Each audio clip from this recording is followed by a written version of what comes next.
Cinema ಪ್ರಭಾವನೋ ಅಥವಾ ವಯಸ್ಸಿನ ಪ್ರಭಾವನೋ ಅಂತ ಗೊತ್ತಿಲ್ಲ. ಒಂದು ಹುಡುಗನ್ಗೆ ಒಂದು ಗರ್ಲ್ ಫ್ರೆಂಡ್ ಬೇಕು, ಒಂದು ಹುಡುಗಿಗೆ ಒಂದು ಬಾಯ್ ಫ್ರೆಂಡ್ ಬೇಕು ಅನ್ನೋ ಕಾಲದಲ್ಲಿ ಬದುಕ್ತಾ ಇದೀವಿ ನಾವು.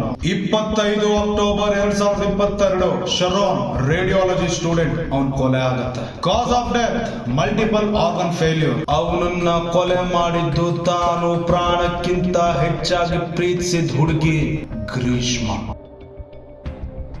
ನಂಬಿಕೆ ಅನ್ನೋದು ರಿಲೇಶನ್ಶಿಪ್ ನ basic and main foundation. But ಅದೇ ನಂಬಿಕೆ ವೆಪನ್ ಆದ್ರೆ ಹೇಗಿರುತ್ತೆ? ಇವತ್ತಿನ ಈ ವಿಡಿಯೋದಲ್ಲಿ ಕೇರಳದ most shocking and heartbreaking story, the Greeshma Sharon tragedy. Welcome back to my channel. ನೀನೇನಾದ್ರೂ ಈ ವಿಡಿಯೋನ ಹೊಸದಾಗಿ ನೋಡ್ತಿದ್ರೆ ನನ್ನ ಚಾನಲ್ ನ ಸಬ್ಸ್ಕ್ರೈಬ್ ಮಾಡು. ಶರೋನ್ ರಾಜ್ 23 ವರ್ಷದ ರೇಡಿಯಾಲಜಿ ಸ್ಟೂಡೆಂಟ್. ಈ ಶರೋನ್ಗೆ ತುಂಬಾ ದೊಡ್ಡ ಕನ್ಸಿತ್ತು. ಅವನು ಜೀವ ಕೊಡೋ ಪ್ರೀತಿಸಿದ ಹುಡುಗಿ ಕೈಯಿಂದಾನೇ ಜೀವ ಹೋಗತ್ತೆ ಅಂತ ಅವನಿಗೆ ಗೊತ್ತಿರ್ಲಿಲ್ಲ. ಶರೋನ್ ಮತ್ತೆ ಗ್ರೀಷ್ಮ ಒಬ್ರಿಗೊಬ್ರು ತುಂಬಾ ಪ್ರೀತಿಸ್ತಿದ್ರು. ಇವ್ರ ಪ್ರೀತಿ ಬಗ್ಗೆ ಯಾರಿಗೂ ಗೊತ್ತಿರ್ಲಿಲ್ಲ. ಇವರು ಡೈಲಿ ಸಿಗೋದು, ವಾರಕ್ಕೊಂದ್ಸತಿ ಔಟಿಂಗ್ ಹೋಗೋದು ಅಂತೂ ಕಾಮನ್ ಆಗಿತ್ತು. ಒನ್ ಫೈನ್ ಡೇ ಗ್ರೀಷ್ಮ ಮನೆಗೆ ಒಂದು ಸಂಬಂಧ ಬರುತ್ತೆ. ಹುಡುಗ ಬಂದ್ಬಿಟ್ಟು ಮಿಲಿಟರಿಯಲ್ಲಿ ಆಫೀಸರ್, ರ್ಯಾಂಕ್ಡ್ ಆಫೀಸರ್. ಆ ಹುಡುಗ ನೋಡೋಕ್ಕೂ ಚೆನ್ನಾಗಿದ್ದ, ದುಡ್ಡು ಜಾಸ್ತಿ ಸಂಪಾದನೆ ಮಾಡ್ತಿದ್ದ. ಅಲ್ಲಿ ಗ್ರೀಷ್ಮನ್ಗೆ ಗ್ರೀಡಿನೆಸ್ ಜಾಸ್ತಿ ಆಯ್ತು. ಹೇಗಾದ್ರೂ ಮಾಡಿ ಲವ್ ರಿಲೇಶನ್ಶಿಪ್ ನ ಎಂಡ್ ಮಾಡೋಣ ಅಂತ ಅನ್ಕೊಂತಾ ಇದ್ಲು. ಆದ್ರೆ ಈ ವಿಷಯ ಶರೋನ್ಗೆ ಹೇಗ್ ಹೇಳೋದು ಅಂತ ಅರ್ಥ ಆಗ್ತಿರ್ಲಿಲ್ಲ.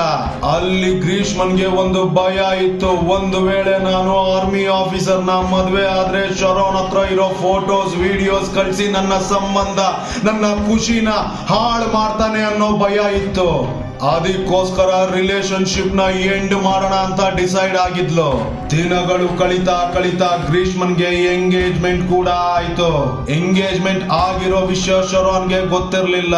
ಎಂಗೇಜ್ಮೆಂಟ್ ಆದ್ರೂ ಗ್ರೀಷ್ಮ ಡೈಲಿ ಶರೋನ್ ಜೊತೆ ಫೋನ್ ಅಲ್ಲಿ ಮಾತಾಡ್ತಾನೆ ಇದ್ಲು, ಡೈಲಿ ಮೀಟ್ ಆಗ್ತಾನೆ ಇದ್ಲು. ಮೀಟ್ ಆಗೋ ಪ್ರತಿ ಸತಿನೂ ಫೋನ್ ಅಲ್ಲಿ ಮಾತಾಡ್ಬೇಕಾದ್ರೆ ಪ್ರತಿ ಸತಿನೂ ಈ ವಿಷಯನ ಹೇಳೋಣ, ರಿಲೇಶನ್ಶಿಪ್ ನ ಎಂಡ್ ಮಾಡೋಣ ಅಂತ ಪ್ರತಿ ಸತಿನೂ ಅನ್ಕೊಂತಾನೆ ಇದ್ಲು. ಆದ್ರೆ ಅವಳಿಗೆ ಹೇಳಕ್ ಆಗ್ತಾ ಇರ್ಲಿಲ್ಲ. ತುಂಬಾ ಭಯ ಬೀಳ್ತಾ ಇದ್ಲು. ಈ ಭಯಕ್ಕಿಂತ ಅವನ್ನ ಸಾಯಿಸದೆ ಬೆಸ್ಟ್ ಅಂತ ಡಿಸೈಡ್ ಆದ್ಲು. ಹೇಗೆ ಸಾಯಿಸ್ಬೇಕು ಅನ್ನೋ ಪ್ಲಾನ್ ಮಾಡ್ತಾ ಇದ್ಲು. ಗೂಗಲ್ ಅಲ್ಲಿ ಸರ್ಚ್ ಮಾಡ್ತಾ ಇದ್ಲು. ಹಾಗೆ ಪ್ಲಾನ್ ಮಾಡ್ಬೇಕಾದ್ರೆ ಅವಳು 3 ಪ್ಲಾನ್ ನ ಹಾಕಿದ್ಲು. ಅದ್ರಲ್ಲಿ plan A, paracetamol high dose ತಗೊಂಡ್ರೆ ಸಾಯ್ತಾಳೆ ಅಂತ ಅವಳು ನಂಬಿದ್ಲು.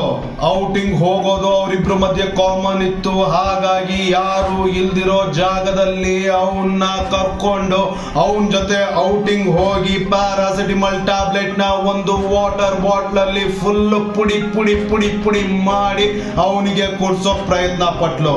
ಪಾಪ ಶರೋನ್ಗೆ ಈ ವಿಷಯ ಗೊತ್ತಿರ್ಲಿಲ್ಲ. ಅವನು ಕುಡ್ದ. ಆದ್ರೆ ಆ ನೀರಿನ ಟೇಸ್ಟ್ ಚೆನ್ನಾಗಿಲ್ಲ ಅಂತ ಆ ನೀರನ್ನ ಪೂರ್ತಿ ಕುಡಿದೆ ಹಂಗೆ ಬಿಟ್ಟ. ಅಲ್ಲಿಗೆ ಪ್ಲಾನ್ ಎ ಫೇಲ್ ಆಯ್ತು. ಪ್ಲಾನ್ ಎ ಫೇಲ್ ಆದ್ಮೇಲೆ ಪ್ಲಾನ್ ಬಿ ಕೂಡ ಮಾಡಿದ್ಲು. ಪ್ಲಾನ್ ಬಿ ಏನಂದ್ರೆ ಈ ಸತಿ ಜ್ಯೂಸ್ ಅಲ್ಲಿ ಪ್ಯಾರಾಸಿಟಮಲ್ ಟ್ಯಾಬ್ಲೆಟ್ ನ ಬೆರೆಸೋಣ ಅಂತ ಅನ್ಕೊಂಡ್ಲು. ಹಾಗೆ ಔಟಿಂಗ್ ಹೋಗ್ಬೇಕಾದ್ರೆ 2 ಜ್ಯೂಸ್ ಬಾಟ್ಲು ತಗೊಂಡ್ಲು. ಒಂದ್ರಲ್ಲಿ ಪ್ಯಾರಾಸಿಟಮಲ್ ಟ್ಯಾಬ್ಲೆಟ್ ನ ಫುಲ್ ಮಿಕ್ಸರ್ ಮಾಡಿ ಹಾಕಿದ್ಲು. ಇನ್ನೊಂದು ಅವಳು ಕುಡಿಯಕ್ಕಂತ ಇಟ್ಕೊಂಡ್ಲು. ಆ ಪ್ಯಾರಾಸಿಟಮಲ್ ಟ್ಯಾಬ್ಲೆಟ್ ನ ಮಿಕ್ಸ್ ಮಾಡಿರೋ ಜ್ಯೂಸ್ ಅವನಿಗೆ ಕೊಟ್ಲು. ಅವನು ಅದು ಟೇಸ್ಟ್ ಮಾಡ್ದ. ಅದು ಜ್ಯೂಸ್ ಚೆನ್ನಾಗಿಲ್ಲ ಅನ್ಕೊಂಡು ಅದು ಹಂಗೆ ಬಿಟ್ಟ. ಪ್ಲಾನ್ ಬಿ ಕೂಡ ಫೇಲ್ ಆಯ್ತು. ಇದೆಲ್ಲ ಯಾವ್ದು ಸರಿ ಹೋಗಲ್ಲ ಅಂತ 1-2 ವಾರ ಪ್ಲಾನ್ ಮಾಡಿ, ತುಂಬಾ ಬ್ರಿಲಿಯಂಟ್ ಪ್ಲಾನ್ ಮಾಡಿ ಶರಣ್ಗೆ ಒಂದು ಕಾಲ್ ಮಾಡ್ತಾಳೆ ಗ್ರೀಷ್ಮ. ಕಾಲ್ ಮಾಡಿ ಏನಂತ ಹೇಳ್ತಾಳೆ ಅಂದ್ರೆ, ಇವತ್ತು ಮನೇಲಿ ಯಾರು ಇಲ್ಲ ಅಂತ ಗ್ಯಾಪ್ ಕೂಡ ಕೊಡ್ತಾಳೆ. ಇವತ್ತು ಮನೆಯಲ್ಲಿ ಯಾರು ಇಲ್ಲ, ನೀನ್ ಬಾ ಅಂತಾನು ಕರೀತಾಳೆ. ತುಂಬಾ ಪ್ರೀತಿಲಿ ಬಿದ್ದಿದ್ದ ಶರೋನ್ ಅವಳ ಮನೆಗೆ ಹೋಗ್ತಾನೆ. ಶರೋನ್ ಗ್ರೀಷ್ಮ ಮನೆಗೆ ಹೋಗಿದ ತಕ್ಷಣ ಸ್ವಲ್ಪ ಹೊತ್ತು ಮಾತಾಡಿ, ಸ್ವಲ್ಪ ಹೊತ್ತು ಟೈಮ್ ಸ್ಪೆಂಡ್ ಮಾಡಿದ ತಕ್ಷಣ ಗ್ರೀಷ್ಮ ಒಂದು ಕಷಾಯ ಕೊಡ್ತಾಳೆ. ಆ ಕಷಾಯದಲ್ಲಿ ಪೆಸ್ಟಿಸೈಡ್ಸ್ ನ ಮಿಕ್ಸ್ ಮಾಡಿರ್ತಾಳೆ.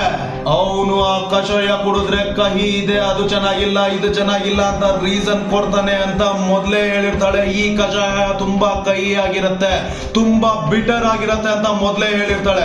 ಈ ಕಷಾಯ ಹೆಲ್ತಿಗೆ ಒಳ್ಳೇದು ಅಂತಾನು ಹೇಳಿರ್ತಾಳೆ. ನಾನು ಕುಡ್ದಿದ್ದೀನಿ, ನೀನು ಕುಡಿ ಅಂತ ಹೇಳ್ತಾಳೆ. ತುಂಬಾ ಪ್ರೀತಿಯಿಂದ ಹೇಳ್ತಾಳೆ. ಏನು ಗೊತ್ತಿಲ್ದಿರೋ ಅಮಾಯಕ ಪಾಪ ಶರಾನ್ ಆ ಕಷಾಯನ ಕುಡಿತಾನೆ. ಕುಡ್ದು ಮನೆಗೆ ಹೋಗ್ತಾನೆ. ಮನೆಗೆ ಹೋಗಿದ ತಕ್ಷಣ ಅವನಿಗೆ ಅನ್ಕಂಫರ್ಟಬಲ್ ಫೀಲ್ ಆಗತ್ತೆ. ಅವನು ಗ್ರೀಷ್ಮನ ಹತ್ರ ಮಾತಾಡ್ಬೇಕಾದ್ರೆ, ಈ ವಿಷಯನ ಪ್ರಸ್ತಾಪ ಮಾಡ್ಬೇಕಾದ್ರೆ ಗ್ರೀಷ್ಮ ಮತ್ತೆ ಹೇಳ್ತಾಳೆ, ನಾನು ಕುಡ್ದಿದ್ದೀನಿ, ನನಗೂ ಹಂಗೆ ಆಗಿತ್ತು, 1 ವಾರ ಸೆಟ್ ಆಗತ್ತದು ಅಂತ ಅಂತಾಳೆ. 1 ವಾರ ಕಳಿಯತ್ತೆ. ಮೆಲ್ಗೆ ಸ್ಲೋಲಿ ಪ್ರತಿಯೊಂದು ಆರ್ಗನ್ ಫೇಲ್ ಆಗಕ್ ಸ್ಟಾರ್ಟ್ ಆಗತ್ತೆ.